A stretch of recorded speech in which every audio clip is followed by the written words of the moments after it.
بسم الله الرحمن الرحیم. نن علم الصرف لسم نمبر درس ته نن بنیادی اصطلاحات شروع دي. واحد یو توي او تسنیه دو توي. زمونږ په پښتو کې، اردو کې، فارسی کې، انګلیش کې هر ژبه کې یو ته واحد وي او چې د یو نه زیاتیږي هغې ته جمع وي، لیکن عربي والا داسې نه کوي. عرب چې دي هغه یو ته واحد وي او دوو ته تسنیه وي. د دوو نه چې زیاتیږي نو هغې ته بیا جمع وي، د دوو نه زیاتو ته جمع وي. یو ته واحد وي، دوو ته تسنیه وي، او د دوو نه چې زیات شي هغې ته جمع وي. یو ته واحد وي، دوو ته تسنیه وي، او چې د دوو نه زیات شي هغې ته جمع وي. غایب څه ته وایي جي؟ غایب هغه چاته وایي چې خبرې ورسره نه کیږي یا چې د خبرو په وخت کې موجود نه وي. نو دا مطلب نه دی چې د خبرو په وخت کې موجود نه وي.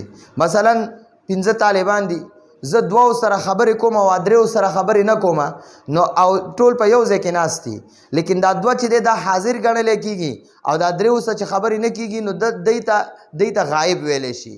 یا 5 کسان مونږ دلته ناست یو خبرې کوو او یو کس لږه خوا ناست وي هغه ځان لسې لیکل میکل کوي، نو دغه اخوا چې ځان نه ناست دی دغه ته غایب وایي.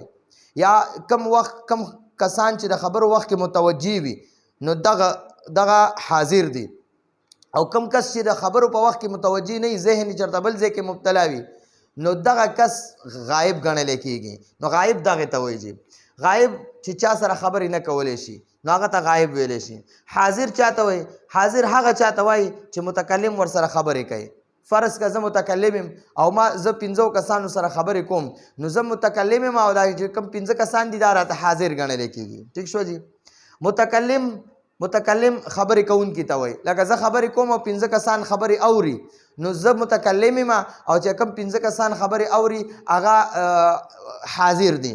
نو دا حاضر چې دي که نه دي حاضر، نو دی ته دغه هم ویلی شي، دی ته مخاطب هم ویلی شي.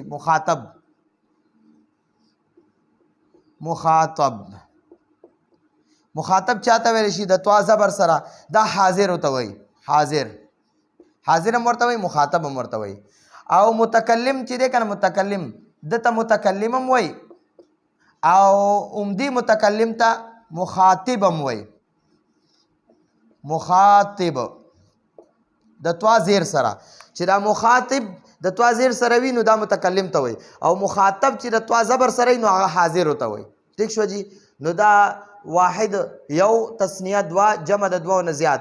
غایب هغه چاته وایي چې چا څه خبرې نه کولی شي. حاضر هغه چاته وایي چې متکلم ورسره خبرې کوي او د متکلم خبرو وخت کې ذهني موجود وي. او متکلم چاته وایي؟ خبرې کوونکو ته وایي. نو دا زمونږ نننی درس او راتلونکي درس پورې اجازت غواړو. هذا هو المرام، والله اعلم بحقیقت الکلام.